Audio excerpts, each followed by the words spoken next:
오늘은 말라기 2장 1절부터 16절 말씀까지입니다. 2장 1절에서 16절 말씀까지 한 목소리로 읽겠습니다.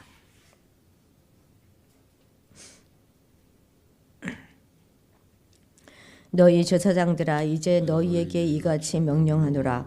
만군의 여호와가 이르노라. 너희가 만일 듣지 아니하며 마음에 두지 아니하여 내 이름을 영화롭게 하지 아니하면 내가 너희에게 저주를 내려 너희의 복을 저주하리라. 내가 이미 저주를 하였나니 이는 너희가 그것을 마음에 두지 아니하였음이라. 보라, 내가 너희 자손을 꾸짖을 것이요 똥 곧 너희 절기의 희생의 똥을 너희 얼굴에 바를 것이라. 너희가 그것과 함께 제하여 버림을 당하리라. 만군의 여호와가 이르노라. 내가 이 명령을 너희에게 내린 것은 레위와 세운 나의 언약이 항상 있게 하려 함인 줄을 너희가 알리라. 레위와 세운 나의 언약은 생명과 평강의 언약이라. 내가 이것을 그에게 준 것은 그로 경외하게 하려 함이라. 그가 나를 경외하고 내 이름을 두려워하였으며 그의 입에는 진리의 법이 있었고 그의 입술에는 불의함이 없었으며 그가 화평함과 정직함으로 나와 동행하며 많은 사람을 돌이켜 죄악에서 떠나게 하였느니라. 제사장의 입술은 지식을 지켜야 하겠고 사람들은 그의 입에서 율법을 구하게 되어야 할 것이니 제사장은 만군의 여호와의 사자가 됨이거늘 너희는 옳은 길에서 떠나 많은 사람을 율법에 거스르게 하는도다. 나 만군의 여호와가 이르노니 너희가 레위의 언약을 깨뜨렸느니라. 너희가 내 길을 지키지 아니하고 율법을 행할 때에 사람에게 치우치게 하였으므로 나도 너희로 하여금 모든 백성 앞에서 멸시와 천대를 당하게 하였느니라 하시니라. 우리는 한 아버지를 가지지 아니하였느냐? 한 아버지께서 지으신 바가 아니냐? 어찌하여 우리 각 사람이 자기 형제에게 거짓을 행하여 우리 조상들의 언약을 욕되게 하느냐? 유다는 거짓을 행하였고 이스라엘과 예루살렘 중에서는 가증한 일을 행하였으며 유다는 여호와께서 사랑하시는 그 성결을 욕되게 하여 이방신의 딸과 결혼하였으니 이 일을 행하는 사람에게 속한 자는 깨는 자나 응답하는 자는 물론이요 만군의 여호와께 제사를 드리는 자도 여호와께서 야곱의 장막 가운데서 끊어 버리시리라. 너희가 이런 일을 행하나니 곧 눈물과 울음과 탄식으로 여호와의 제단을 가리게 하는도다. 그러므로 여호와께서 다시는 너희의 봉헌물을 돌아보지 아니하시며 그것을 너희 손에서 기꺼이 받지도 아니하시거늘 너희는 이르기를 어찌 됨이니까 하는도다. 이는 너와 내가 어려서 맞이한 아내 사이에 여호와께서 증인이 되시기 때문이라. 그는 내 짝이요 너와 서역한 아내로되 내가 그에게 거짓을 행하였도다. 그에게는 영이 충만하였으나 오직 하나를 만들지 아니하셨느냐? 어찌하여 하나만 만드셨느냐? 이는 경건한 자손을 얻고자 하심이라. 그러므로 내 심령을 삼가 지켜 어려서 맞이한 아내에게 거짓을 행하지 말지니라. 이스라엘의 하나님 여호와가 이르노니 나는 이혼하는 것과 옷으로 학대를 가리는 자를 미워하노라. 만군의 여호와의 말이니라. 그러므로 너희 심령을 삼가 지켜 거짓을 행하지 말지니라. 아멘. 아멘. 어제 우리는 우리가 언제 하나님을 사랑하지 않았습니까? 이렇게 대드는 이스라엘 백성들의 모습을 보았습니다. 또한 제사장들이 공경심이나 그런 경외심을 전부 상실한 채 더러운 상에 더러운 음식을 드리고 그리고 병들고 눈먼 쓸모없는 가축을 드리면서도 우리가 어떻게 주님의 이름을 멸시하였습니까? 이렇게 대드는 제사장의 모습도 살펴보았습니다. 계속해서 이제 오늘도 레위 지파 제사장들을 향한 경고의 말씀이 되겠습니다. 2절 같이 읽겠습니다. 만군의 여호와가 이르노라. 너희가 만일 듣지 아니하며 마음에 두지 아니하여 내 이름을 영화롭게 하지 아니하면 내가 너희에게 저주를 내려 너희의 복을 저주하리라. 내가 이미 저주하였나니 이는 너희가 그것을 마음에 두지 아니하였음이라. 아멘. 제사장은요, 구별된 레위인들 중에서도 또 특별한 존재로 부름을 받았습니다. 중재자로서 하나님을 섬기고 백성들을 축복하는 그런 특권을 가지고 있습니다. 그럼에도 그들은 그러니까 언약 백성들의 신앙과 도덕적인 삶을 책임져야 하는 자들이 바로 이 제사장들이죠. 그럼에도 그들은 듣지 않냐고, 율법을 듣지 않냐고, 그것을 마음에 두지 않고 주의 이름을 영화롭게 하지 않는 그런 완고한 자들이 되고 말았습니다. 하나님이 허락해 주신 그 영광스러운 무게를 가벼이 여겼던 거죠. 그래서 그냥 저주하리라, 내가 저주할 것이다 이렇게 말씀하신 것이 아니라 이미 내가 저주하였다 이렇게 말씀하십니다. 그래서 하나님은 그들의 복을 저주로 바꾸고 자손들에게 화를 내리고, 그리고 그 다음 절에 3절에 뭐라고 말씀하십니까? 그 바친 제물의 똥을 그들의 얼굴에 발라 수치를 당하게 하시겠다 이렇게 선언하십니다. 대단하죠. 어마어마하지 않습니까? 이는 제사장들로 하여금 더 이상 당할 수 없는 그런 최고의 수치와 멸시를 당하게 하실 것이다 하는 말씀인 것입니다. 우리 제사를 드릴 때 그 제물의 그 짐승의 배설물들은 짐 밖으로 가지고 나가서 거기서 반드시 불로 태워 없애도록 하는, 그렇게 율법에는 규정되어져 있습니다. 짐 밖은 어떤 곳입니까? 하나님의 백성과는 전혀 무관한 저주받은 자리, 또 버림받은 자리를 의미하는 것입니다.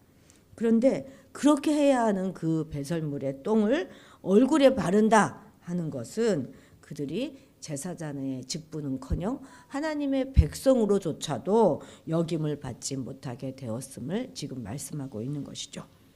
이스라엘 사회에서 제사장들은 얼마나 고귀한 사람들입니까? 그들은 하나님을 최측근에서 섬기면서 하나님과 인간을 중재하는 그런 자로서 고귀하게 여겨지고 백성들로부터 존경을 받았습니다. 그런데 왜 이런 수치와 멸시를 당하면서 마침내 멸절될 것이다 하는 경고마저도 받게 되었습니까? 그것은 그들이 말씀에 그들의 마음을 두지 않았기 때문입니다.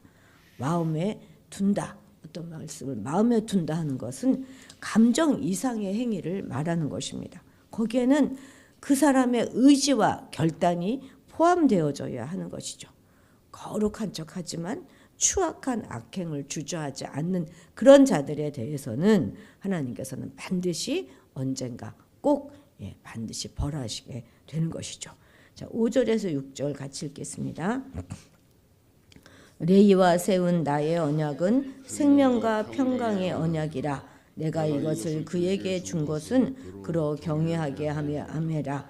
그가 나를 경외하고 내 이름을 두려하였으며 그의 입에는 진리의 법이 있었고 그의 입술에는 불의함이 없었으며 그가 화평함과 정직함으로 나와 동행하였으며 많은 사람을 돌이켜 죄악에서 떠나게 하였느니라. 아멘. 제사장의 그 부정은요, 언약 파기나 다름없습니다.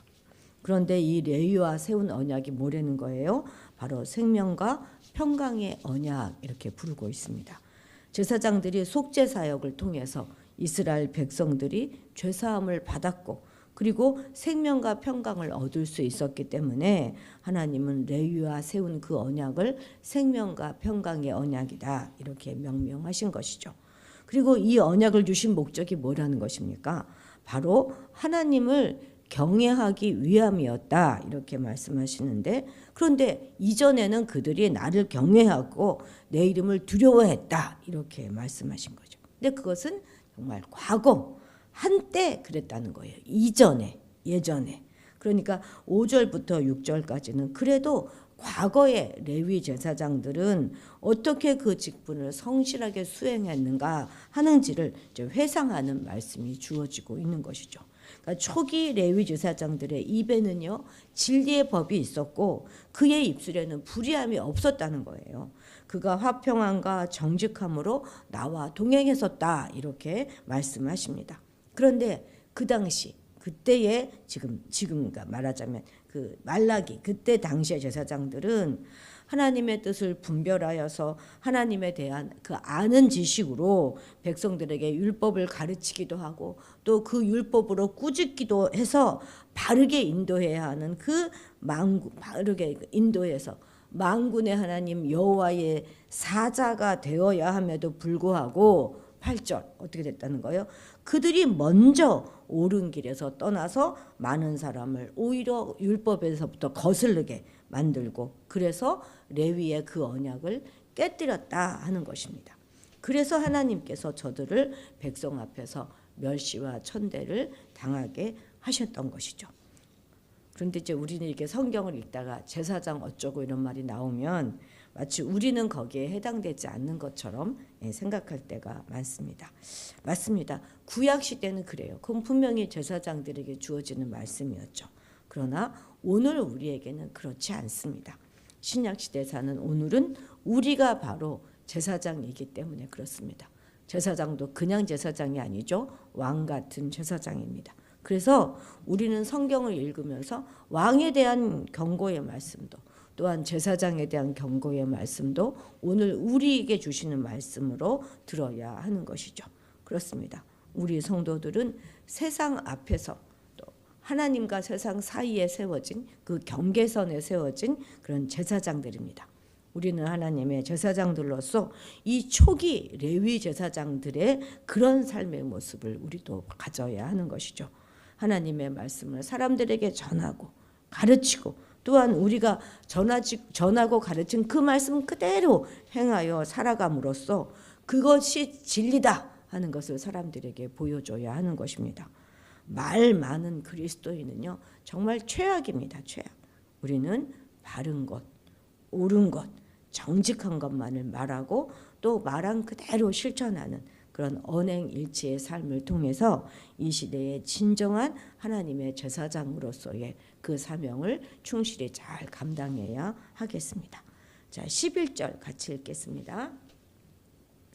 유다는 거짓을 행하였고 이스라엘과 예루살렘 중에서는 가증한 일을 행하였으며 유다는 여호와께서 사랑하시는 그 성결을 욕되게 하여 이방신의 딸과 결혼하였으니 그 성결 앞에 일이라고 지금 이렇게 주가 달린 거 보이시죠? 밑에 내려가 보면 성소를 이렇게 되어 있습니다. 성소를 욕되게 하였고 이런 뜻이다 이렇게 되어 있습니다.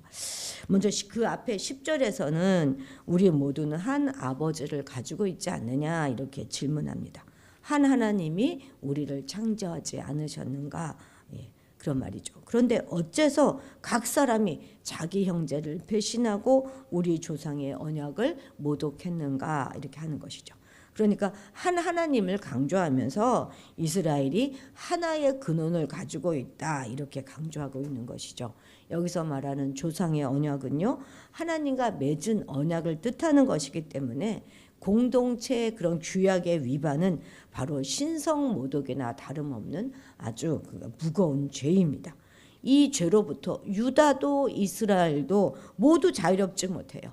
둘 다 신실하게 행하지 않았고 역겨운 짓을 했고 유다가 여호와를 사랑하는 그 여호와의 거룩하심을 여호와의 성소를 모독했고 그리고 또 어떻게 했다는 거예요. 마침내 이방 신의 딸과 결혼했다 이렇게 고발하고 있습니다. 그런데 말라기는 그냥 이방 여자와 결혼했다 이렇게 말하는 것이 아니라 이방 신의 딸이라고 구체적으로 명시하면서 이제 얘기해요. 그리고 여기서 결혼했다는 단어 있잖아요. 결혼했다는 그 단어 속에는 바알이라고 하는 단어가 포함되어져 있습니다. 원어로는. 그래서 매우 의도적인 언어로 강력하게 유다의 죄를 지금 고발하고 있는 것이죠.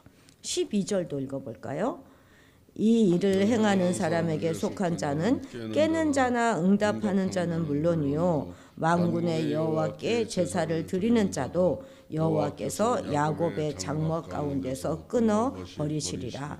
여기서 이제 깨는 자나 응답하는 자 이 말이 조금 의미가 모호하죠. 그래서 여기에 대해서 다양한 해석이 제시되고 있는데요. 이럴 때 이제 다른 번역을 참고해 봐야 되는 것이죠. 새 번역을 보면 그냥 그가 어떤 사람이든지 이렇게 번역되어져 있어요. 그러니까 앞뒤 문맥을 잘 살펴보면 율법에서는 그렇게 하지 말라고 되어져 있는데 율법을 깨도록 그래서 이방인과 통혼하도록 유혹하는 자나 또 그 유혹을 받아서 실제 이방인과 혼인하는 자들이나 모두 다 이제 이렇게 우리가 이해하는 게 가장 쉬울 것 같습니다. 이런 자들이 심판을 받는 것은 지극히 당연한 일이라 하겠습니다. 그런데 이렇게 심판받는 대상 가운데 누구도 있는 거예요? 만군의 여호와께 제사를 드리는 자도 포함되어져 있다는 것을 우리가 주목해 봐야 합니다. 아마도 이것은 백성들로부터 제물을 받아서 직접 제사 의식을 행하는 그런 제사장들을 일컫는 표현일 것입니다. 그들은 이방 여인과 결혼은 하지 않았을지 모르지만 그런 제사 의식을 집행하는 그 자들 역시도 이렇게 심판을 받게 된다 하는 그런 이야기죠. 말라기가 이렇게 심판의 대상으로 제사장을 포함시키는 이유는요. 제사를 통해 그런 잡신을 섬기는 이방 여인과 결혼하는 그 죄악을 무마시키려고 하는 당시 제사장들의 왜곡된 태도를 꿰뚫고 있기 때문입니다. 그러니까 이방 여인과 결혼이라고 하는 명백한 죄악을 저지른 그 자들이 자기들의 죄를 이 제사를 통해서 해결하려고 했다는 거예요. 그리고 그것을 은근 제사장들은 막 부추기는 것입니다. 그러니까 제사장들은 값나가는 좋은 제물만 바치면 그 죄에 대해서 사함을 받을 것이다. 이렇게 떠들어댔다는 것이죠. 자, 13절도 읽어봅시다. 너희가 이런 일도 행하나니 곧 눈물과 울음과 탄식으로 여호와의 제단을 가리게 하는도다. 그러므로 여호와께서 다시는 너희의 봉헌문을 돌아보지 아니하시며 그것을 너희 손에서 기꺼이 받지도 아니하시거늘. 자, 이렇게 해놓고 이제 모범이 되어야 될 제사장들로부터 결혼을 소홀하게 했으니 백성이 가증한 일을 막 자행하고 성소를 욕되게 하여서 이방인들과 결혼하는 것은 결코 이상한 일도 아니죠.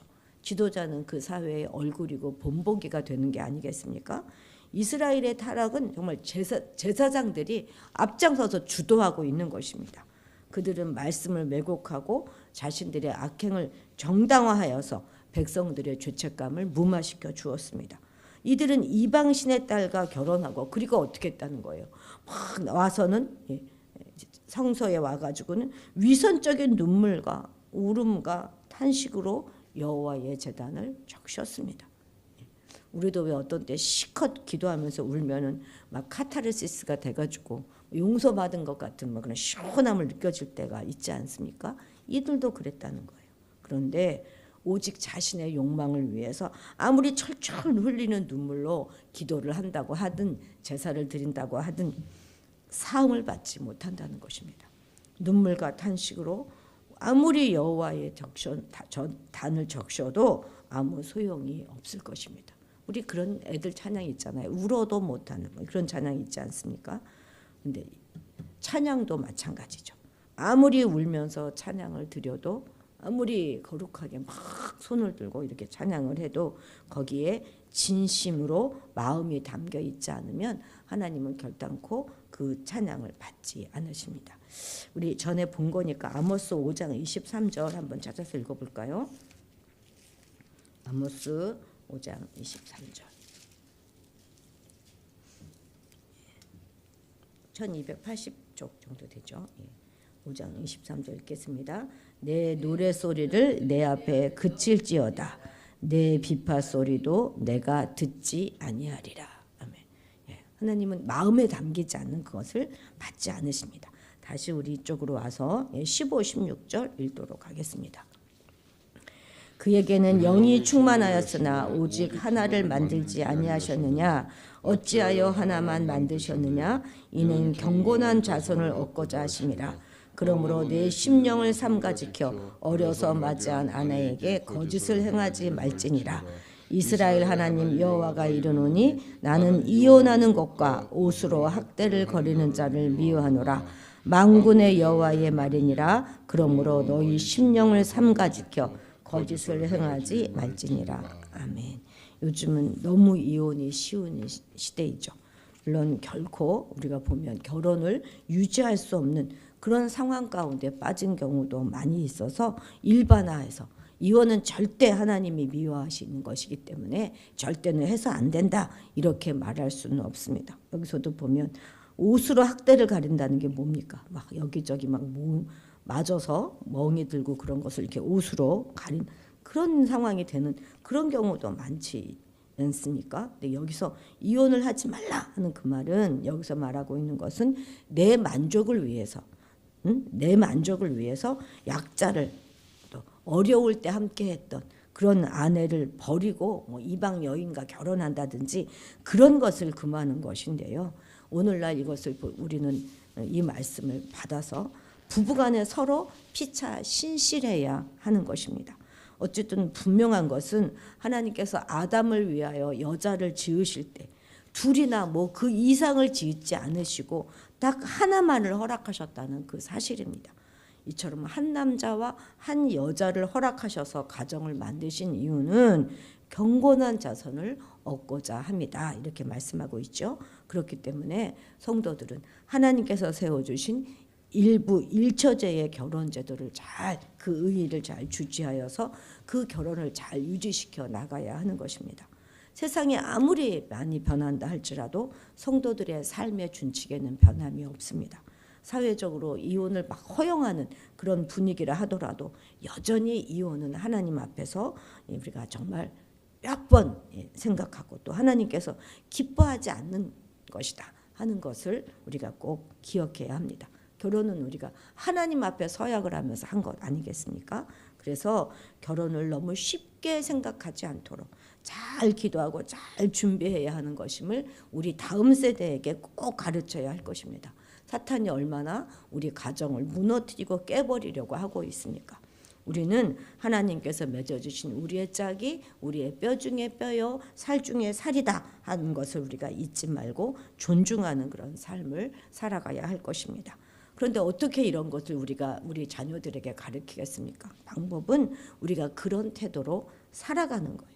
우리 부모가 우리 자녀들에게 좋은 교과서가 되어야 하겠습니다. 우리는 오늘 다시 한번 우리의 결혼을 깊이 있게 돌아보고 더 헌신하며 더 바른 가정을 세워가도록 우리가 끝까지 노력해야 하겠습니다. 기도하시겠습니다. 하나님, 오늘 우리가 바로 왕 같은 제사장이고 우리가 이 땅에 하나님의 진리의 말씀을 선포하며 또한 그 말씀대로 살아내야 할 본복이라는 사실을 다시 한번 깨닫습니다. 말씀과 삶이 분리되지 않도록 우리에게 영적인 분별력을 허락하여 주시고 예수의 보혈 이외에 그 어떤 것으로도 우리의 죄를 씻을 수 없음을 기억하고 오직 하나님과의 언약을 더럽히는 자들이 되지 않도록 인도하여 주옵소서. 하나님께서 우리에게 허락하여 주신 결혼제도의 소중함을 알아서 정결함과 인내함으로 잘 갖고 나가게 하시고 특히 우리의 다음 세대들도 가정과 결혼의 소중함을 깨닫고 어려서부터 바른 가치관으로 잘 자라나게 하시며 저들에게 믿음의 좋은 배우자 또한 주께서 예비하여 주시고 허락하여 주셔서 경건한 자손을 통해서 믿음의 대가 물려져 가는 우리 모두가 되도록 하나님 인도하여 주옵소서. 감사드리며 예수님의 이름으로 기도드렸습니다. 아멘. 아멘. 예. 오늘은 우리가 북한을 위해서 기도하는 날인데요. 이제 따로 우리가 기도 제목은 이제 올리지 않으려고 하는데요. 우리가 북한이 통일되는 그것이 바로 마지막 때에 우리가 하나님 앞에 쓰임 받는 그 길입니다. 꼭 이 북한에 또 우리가 말씀으로 복음으로 평화적으로 통일될 수 있기를 저 체제가 무너질 수 있기를 꼭 기도하시고 또 우리 성탄절 그 발표회를 위해서 또 새해 구상을 위해서 기도해 주시기 바랍니다. 우리 다 같이 주님의 이름을 크게 부르고 기도의 자리로 나아가도록 하겠습니다.